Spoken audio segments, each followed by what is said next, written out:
আসসালামু আলাইকুম। আজকে আপনাদের জন্য নিয়ে এসেছি লোভনীয় একটি রেসিপি, ফিশ বারবিকিউ। আমি এখানে একটি মাছ নিয়েছি। আমি এখানে তেলাপিয়া মাছ নিয়েছি। আপনারা চাইলে অন্য মাছও ব্যবহার করতে পারেন, তবে তেলাপিয়া মাছের বারবিকিউটা বেশি মজা হয়।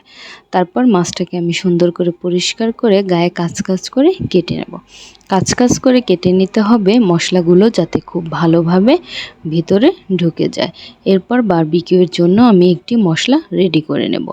আমি দিয়ে নিচ্ছি 1 টেবিল চামচ আদা বাটা, 1 টেবিল চামচ রসুন বাটা, 1 টেবিল চামচ পরিমাণ সয়া সস, 1 টেবিল চামচ বারবিকিউ সস, 1 টেবিল চামচ টমেটো সস। দিয়ে নিচ্ছি 1 টেবিল চামচ পরিমাণ মরিচের গুঁড়া, 1/2 টেবিল চামচ পরিমাণ হলুদের গুঁড়া, দিয়ে নিচ্ছি 1 টেবিল চামচ জিরা গুঁড়া, সামান্য পরিমাণ পাউডার, দিয়ে নিচ্ছি 2 টেবিল চামচ পরিমাণের মতো লেবুর রস, স্বাদ মতো লবণ। এরপর আমি মশলাগুলোকে খুব সুন্দর করে মিশিয়ে নেব। এরপর মাছের গায়ে আমি খুব সুন্দর করে মশলাগুলোকে দিয়ে নেব। আমি খুব সুন্দর করে ম্যারিনেশন করে নেব এবং কাজ করা জায়গায় খুব ভালো করে মশলাগুলোকে ঢুকিয়ে দেব। এরপর রেস্টে রেখে দেব 2 ঘন্টার জন্য। এরপর চুলায় একটি প্যান বসিয়ে দিয়ে নেব 4 টেবিল চামচ পরিমাণ সরিষার তেল। সরিষার তেলে বারবিকিউ খুব ভালো হয়।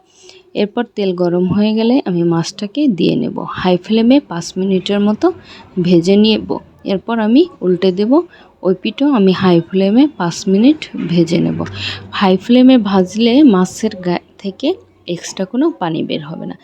এরপর আমি 10 মিনিট করে ভেজে নেব এবং আমার যে মশলাগুলো এক্সট্রা থেকে যাবে সে মশলাগুলো আমি মাছের গায়ে খুব সুন্দর করে বারবার লাগিয়ে দেব। আমি এইখানে ঢেকে 5 মিনিট করে রেখেছিলাম। এক্সট্রা মশলাগুলো একবারে দেয়া যাবে না, বারবার ব্রাশ করে দিতে হবে যাতে আস্তে আস্তে মশলাগুলো মাছের মধ্যে খুব সুন্দর করে ভিতরে চলে যায়। খুব সুন্দর করে লো ফ্লেমে মাছগুলোকে ভাজতে হবে। অবশ্যই লো ফ্লেমে ভাজবেন, তাতে মাছের ভিতরে মশলাগুলো যাবে এবং খুব সুন্দরভাবে ফ্রাই হবে। এভাবে আমি ভালো করে ভেজে নিয়েছিলাম। তৈরি হয়ে গেল বারবিকিউ মেশিনের ঝামেলা ছাড়াই ফিশ বারবিকিউ। দেখতেই পারছেন একদম পারফেক্টভাবে হয়েছে। এমনভাবে তৈরি করলে আপনারাও পারফেক্টভাবে বানাতে পারবেন ফিশ বারবিকিউ। রেসিপিটি ভালো লাগলে অবশ্যই সাথে থাকবেন। আসসালামু আলাইকুম।